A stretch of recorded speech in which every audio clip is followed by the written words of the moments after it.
दोस्तों, एक हिंदुस्तान का लड़का जो कि सऊदी अरब में काम करने के लिए जाता है, कमाने के लिए जाता है। वो लड़का वहाँ 5 से 6 साल बड़ी मेहनत से काम करता है, कमाता है, अच्छा खासा पैसा जो है वो जुटा लेता है, कमा लेता है, इकट्ठे कर लेता है। उसके बाद जब उसका आने का वक्त होता है तो वो एक वहीं सऊदी अरब की एक महिला जो है उसका बलात्कार कर देता है। ऐसा उसके ऊपर इल्ज़ाम लगाया जाता है। दोस्तों, सऊदी अरब में अगर बलात्कार की बात करें तो वहाँ लोग जो है बलात्कार का यही है कि वहाँ रेप करने वाले को लोग चौराहे पर बांधकर पत्थरों से मारते हैं और तब तक मारते हैं जब तक उसकी जान नहीं निकल जाती। तो दोस्तों, ये सऊदी अरब की एक ऐसी घटना है, ये सच्ची घटना है जिसे मैं आपको सुनाने जा रहा हूँ। और उससे पहले मैं आपको बता दूं, आप इस वीडियो को पूरा सुने। बहुत ही अच्छी और यूँ कह सकते हैं कि ये कहानी जो है वो आपको एक बार तो परेशान करेगी, हैरान करेगी, लेकिन एक अच्छा सबक आपको यहाँ से मिलेगा। तो वीडियो में बने रहें अजय कोहली के साथ। वीडियो को लाइक करें, शेयर करें, सब्सक्राइब जरूर करें, क्योंकि आपका एक सब्सक्राइब जो है वो हमारी एक वीडियो आपको पहले मिलेगी और आपका लाइक जो है हमें सपोर्ट करेगा। तो दोस्तों, शुरू करते हैं। मैं आपको बता दूं, राजस्थान के अजमेर के पास का एक गांव का लड़का जो है वो, उसकी उम्र लगभग 18 से 19 साल होती है। उसकी शादी कराई जाती है। शादी कराई जाती है तो उसकी जो घरवाली थी वो लगभग 1 महीना भी नहीं होता है, उसकी घरवाली जो है वो उसे नामर्द बताती है कि वो नामर्द है, वो कभी बाप नहीं बन सकता, उसके कुछ बस की नहीं है, इस तरह की बातें करती है।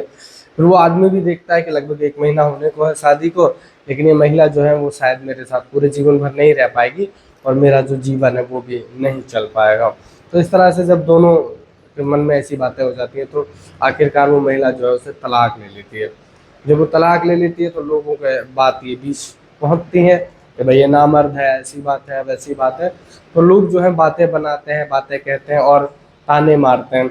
वो तानों से परेशान हो जाता है। फिर उधर वो जो है वो लड़का जब उसे लगने लगा था तो अपने वीजा पासपोर्ट लगाने का सऊदी अरब में काम का पहले ही सोच रखा था कि शादी के बाद जब शादी हो जाएगी तो शायद बीवी को भी वहाँ से लौट के आने के बाद साल 2 साल, क्योंकि उम्र बहुत 18 19 साल की थी कि 1 2 साल बाद काम करने के बाद शायद मैं वहाँ छोड़ रहा हूँ, कुछ पैसा कमा लूँ अच्छा खासा सा।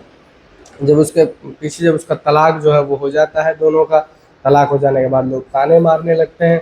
अब ताने अगर सहना बहुत बड़ी बात है और जब नामर्द की बात हो तो बहुत ही ज़्यादा वैसा हो जाता है, इंसान जो वो टूट सा जाता है। तो वो आदमी जो है वो लड़का जो मिराज, उसका आलम मिराज नाम है, आलम मिराज जो है वो परेशान सा होता है।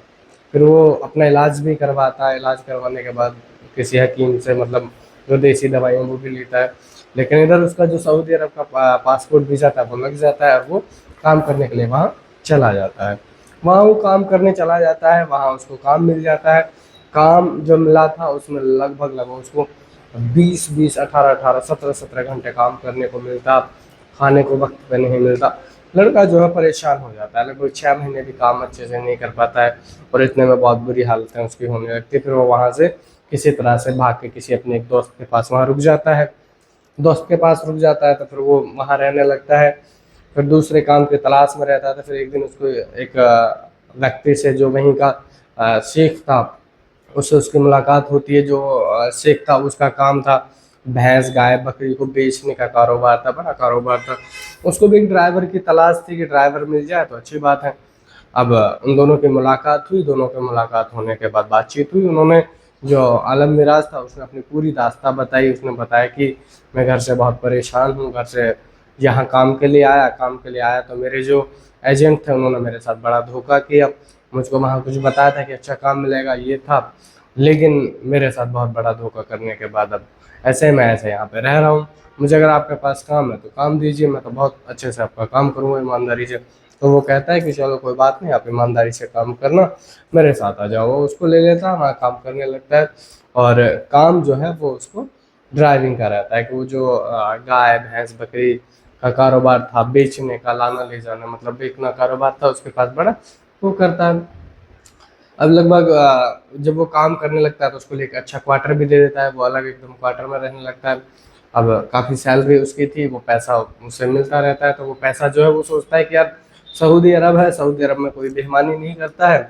और रही बात ईमानदारी और बेईमानी की, तो दुनिया में हर तरीके के लोग हैं, हर जगह आपको मिल जाएंगे, कहीं ईमानदार कहीं बेईमान। तो हर कंट्री, हर देश, हर जगह, हर ज़िले और हर समाज में मिल जाते हैं। तो उसने सोचा कि चलो क्यों ना मैं सऊदी अरब में ऐसा कुछ होता नहीं है तो मैं इसी के पास जमा कर दूँ, जब मुझे जाना होगा तो मैं ले लूँगा। तो घर में वहाँ तलाक हो चुका था, बीवी थी नहीं, तो कुछ ऐसा भी खास नहीं था कि भाई गाँव भिजवा दें ये वो, तो ऐसा भी कोई मन नहीं था। तो आलम मिराज जो है वो सोचता है कि क्यों ना सेठ जी के पास ही रख दूँ, तो शेख साहब जो है वो रखेंगे अपने पास तो अच्छा रहेगा।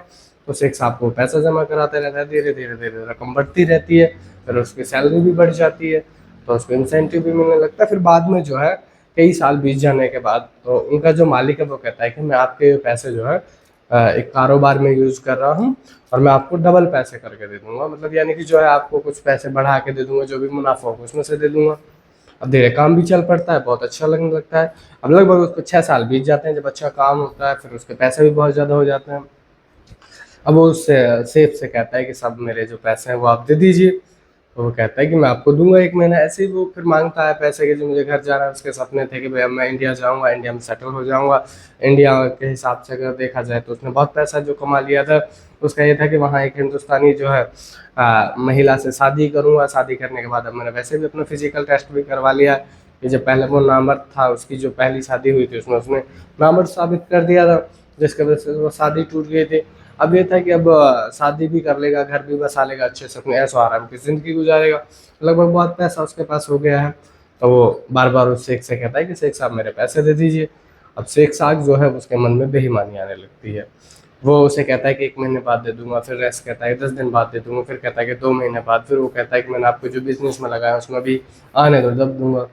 वो तो हिसाब लगा रहा था, बहुत पैसा उसका बन गया था। अब उसके मन में जब बेईमानी आती है तो करता क्या है, वो कहता है कि आप ना ऐसा करो, आप मेरे घर पे एक रूम खाली है मेरे वाले उस बिल्डिंग में, आप वहीं रहने लग जाओ। अब वो आलम मिराज जो था वो इतना बेचारा बोल रहा था, इतना मतलब ज़्यादा तेज़ नहीं बन पाया, उसको समझ नहीं पाया कि मेरे साथ क्या षड्यंत्र रचाया जा रहा है, क्या कुछ गेम खेला जा रहा है, उसको कुछ ऐसा समझ नहीं था। तो वो आ जाता है, पैसे मांगना उसके शुरू थे, वो चलता रहता है। अब उसकी एक घर में एक पार्टी रखता है और पार्टी में अपने दोस्तों को बुलाता है, सभी को इनवाइट करता है और बुलाता है। फिर जो उसके बाद अपनी बीवी को समझाता है कि आपको करना क्या है, आपको कहना है कि ऐसे वैसे ये सारी बातें हैं और इस पर हम लोगों को इल्ज़ाम लगाना है। तो अपनी बीवी जो है वो वैसे तो शरीफ थी उसकी बीवी, लेकिन अब उसको जैसे उसके पति ने बताया तो वो भी करने पर मजबूर हो गई। उसने कहा कि चलो ठीक है मैं भी कर लेती हूँ, कोई बात नहीं। वो सामान मंगाती है, सामान मंगाने के बाद वो उसको सामान देता है, वो अपने उसमें आके लेट जाता है। अब जब पति जैसा बताता है तो पत्नी वैसे करती है, उस शेख की जो पत्नी थी। अब उसके 2-4 दोस्त जो हैं उस शेख के, तो वो उसके मकान में जहाँ वो रह रहा था, जो उसने अपनी बिल्डिंग में दिया था, तो उसमें जाते हैं, उसके गेट में लात मारते हैं और लात मार के उसको खोलते हैं। तो वो कहते हैं कि तुमको ऐसे नहीं करना चाहता, उसके साथ मारपीट कर देते हैं। वो कहते हैं जी मैंने किया क्या है। वो कहते हैं कि आपने उसके साथ ऐसा किया है, बदतमीजी की है, उसके गाल को चूमने की कोशिश है, तुमने उसके साथ रेप करने की कोशिश की है। पुलिस बुला लेते हैं, पुलिस आ जाती है, पुलिस उसको पकड़ के ले जाती है, पुलिस में उसकी एफआईआर दर्ज होती है। फिर उसको कोर्ट में पेश किया जाता है, कोर्ट में पेश किया जाता है तो उसके ऊपर बताया जाता है, महिला बताती है कि मैंने इससे सामान मंगाया, सामान मंगाने के बहाने इसने मेरा हाथ छुआ, मेरे गाल को छूना चाहा, मैंने जब यहाँ चिल्लाने की कोशिश की तो ये भाग निकलता है और लोग इसे इसके कमरे में पकड़ के इसको पीटते हैं। ऐसा कुछ मेरे साथ। तो उस दिन जो है आलम मिराज को मौका नहीं मिल पाता, नहीं बताया जाता है, वो बोलता नहीं है, लेकिन उस दिन जो है जैसा आप कहते हैं अगले दिन जो है फिर सुनवाई करेंगे, अगली एक तारीख जो है वो दे दी जाती है कि उस दिन इसको सज़ा सुनाई जाएगी और सारी चीज़ें तब होगी। तो वो जो है फिर उसको वहीं जेल भेज दिया जाता है, जेल या बैरिक जो कहते हैं, जिस बैरिक में वो रहता है। तो वहाँ पे और भी कैदी रहते हैं, एक और चालाक सा कैदी भी था। वो कहता है कि यार क्या हुआ, उसने बताया कि ऐसा कुछ था। वो कहता है यार तुम इतना पैसा कमा के क्यों किसी महिला के चक्कर में पड़े। तो उसको पूरी रास्ता बताता है कि भाई मैंने ऐसा कुछ भी नहीं किया, उसकी मेरे ऊपर ऐसी नज़र थी, इस वजह से ऐसा हुआ है। तो जब सारी बात वो उनको एक दूसरे को बता देता है तो वो चालाक साहब में उसको बताता है कि 2-4 पॉइंट आप ऐसे कर लेना, क्या पता तीर निशाने पे लग जाए और लग जाने के बाद आपका जीवन बच जाए, आपको माफ़ी भी मिल सकती है, ऐसे कुछ हो सकता है, अन्यथा तो आपको मौत तो है ही है। तो ये बात वो भी सोच लेता है, वो इंतज़ार करता है कि कब वो तारीख आएगी। जैसे ही तारीख आती है, तारीख में उसको कोर्ट में पेश किया जाता है। अब कोर्ट में पेश किया जाता है तो फिर बताया जाता है, उधर महिला की ओर से सारी बात फिर से बताई जाती है कि जी मैंने इसे सामान मंगाया, सामान मंगाने के बाद मेरा हाथ छुआ, हाथ छूने के बाद जो है इसने मेरे साथ ऐसे किया और मतलब गाल को। फिर उसके पति जो है वो भी उसे भी बैरक में बुलाया जाता है, वहाँ पे उसे पूछा जाता है तो वो बताते हैं कि जी मैं तो देखो इसको इस हिंदुस्तानी को समझ रहा था कि अच्छा होगा, नेक आदमी है, काम पे रख लीजिए। इसने मुझे अपनी पूरी बात बताई, मुझे लगा कि इसे रख लेना चाहिए। मैंने इसको अपने घर में जगह दी, घर में जगह दी, स्थान दिया, बहुत अच्छे से इसको रहना खाना सारी चीज़ें दी। पहले क्वार्टर में रहता था, मैं इसको जॉब दे रहा हूँ, लगभग 5-6 साल से मेरे पास काम कर रहा है, लगभग 5-6 साल से मेरे पास ये काम कर रहा है। तो उसके बाद जो है फिर और लोगों से पूछा जाता तो वो कहते हैं जी हमने इसलिए मारपीट की इन लोग इसके साथ, इन्होंने बताया कि भाभी जी के साथ इसने ऐसा किया जो कि गलत है, तो इसलिए हमने उसके ऊपर हाथ उठाया। ये हिंदुस्तानी बहुत गलत कर रहा है, अगर ऐसे हिंदुस्तानी करेंगे तो सारे हिंदुस्तानी, यहाँ बहुत सारे लोग रहते हैं, तो ये तो बहुत गलत है, हिंदुस्तानियों के बहुत कदम आगे बढ़ जाएंगे।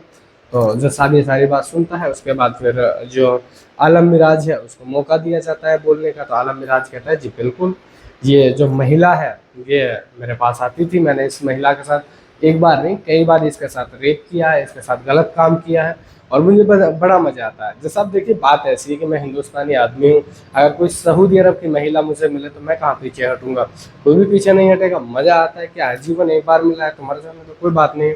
तो इस तरह की बातें करने लगता है कि मैंने तो बहुत बार इसके साथ किया है और ऐसा है। तो जज साहब कहता है कि क्यों इतनी गंदी और बेहूदी बातें कर रहे हो। तो वो कहता है जज साहब इसमें मेरा क्या कसूर है, ये महिला जो है ये आती है मेरे पास और कहती है कि मेरे जो सऊदी अरब का जो पति है ये तो नामर्द है, इसमें कुछ होता नहीं है, और तुम ठहरे 25-26 साल के नौजवान लड़के हो, ताकत आपके शरीर में जान है, तो मैं तो आपका जो है जिस्म है वो आपके हवाले करती हूँ, मैं आपसे अपनी प्यास बुझाना चाहती हूँ।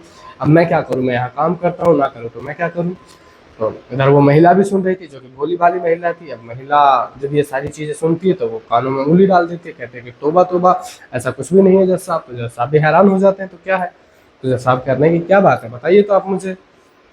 वो आलम मिराज जो है वो फिर कहता है कि जी देखो मैं जब भी मरना है तो मरना ही है, लेकिन मैं आपको बता रहा हूँ कि मैंने कई बार इसके साथ ऐसा किया है। ये महिला कहती है कि मेरे पति जो है वो नाकाम है इस काम में, नामर्द है, वो कुछ नहीं कर पाते हैं, वो बाहर जाते रहते हैं। तो मैंने सोचा कि क्यों ना मैं भी कर लूँ, तो अच्छी बात है। तो मैं काफ़ी टाइम से इसका मजा ले रहा था।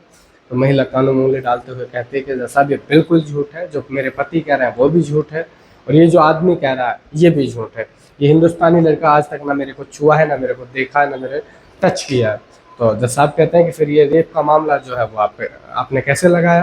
तो बताते हैं कि देखिए जज साहब बात ये है कि इस लड़के ने लगभग 5-6 साल 6 साल होने को है, हमारे पति जो है उनके साथ काम किया, हमारे पति की नीयत ख़राब हो गई, इसके काफ़ी पैसे हो गए हैं हम लोगों के ऊपर, तो वो हड़पना चाहता था, उन्होंने मुझे ऐसा करवाने को कहा। तो मैं कहती गई, लेकिन खुदा पाक की कसम मैंने ऐसा कुछ इसके साथ नहीं किया है, मैं बिल्कुल पाक साफ हूँ, मेरे साथ इस लड़के ने या जो आलम मिराज है इसने ये नौकर ने कुछ नहीं किया है। तो जज साहब को ये बात सुनी और जज साहब ने आलम मिराज को फिर वहाँ माफ़ी भी दी, और माफ़ी के साथ साथ मैं आपको बता दूँ उन्होंने आलम मिराज को बुलाया, उसकी पीठ थपथपाई। देखिए हिंदुस्तान का आदमी और सऊदी अरब में इस तरह की बातें कर दें तो ये तो अपने आप में बहुत बड़ी बात है ना। वो ये कह दे कि मैंने महिला के साथ गलत किया, बहुत हिम्मत की बात है। तो जब आलम मिराज ने हिम्मत दिखाई और हिम्मत दिखा के जब ऐसा कुछ कहा तो उस महिला ने सच्चाई बता दी, और सच्चाई जैसे ही जज साहब को पता लगी तो आलम मिराज जो है उसको बुलाया, उसके पीठ थपथपाई। जज साहब ने कहा कि आज तुमने एक बेगुनाह को मेरे हाथों से जिनको सजा मिल जाती, उनकी जान चली जाती, उसको बचा लिया है। खुद को बचा तो है, लेकिन आज आपने मुझे भी बचा लिया, क्योंकि मैं अगर किसी निर्दोष को सजा दे देता और मेरी वजह से मेरे हाथों से सजा मिल जाती तो निर्दोष मारा जाता। तो आलम मिराज की पीठ थपथपाता है और आलम मिराज के जितने भी पैसे हैं उस पैसे के लिए बताया जाता है कि वो सारे पैसे जितने उस बिजनेस में जितना प्रॉफिट हुआ उसका 50% और सारे ब्याज के समेत जो है उस शेख से वो पैसे लिए जाते हैं। आलम मिराज को सारे पैसे दिए जाते हैं और बाय इज्जत उसे वहाँ सम्मान से इंडिया भेजा जाता है। इंडिया आके आलम मिराज अपने खुश मिजाज रहता है, अपनी ज़िंदगी सेट कर लेता है, शादी कर लेता है, फिजिकली फिट हो चुका था, दूसरी शादी कर लेता है, बहुत अच्छे से वो गुजारने लगता है। अब इस कहानी से जो है वो मैन ये है, ये सुनने को जो है कि बहुत सारे लोग जो है वो इंडिया के बाहर काम करते हैं और खासकर सऊदी अरब में।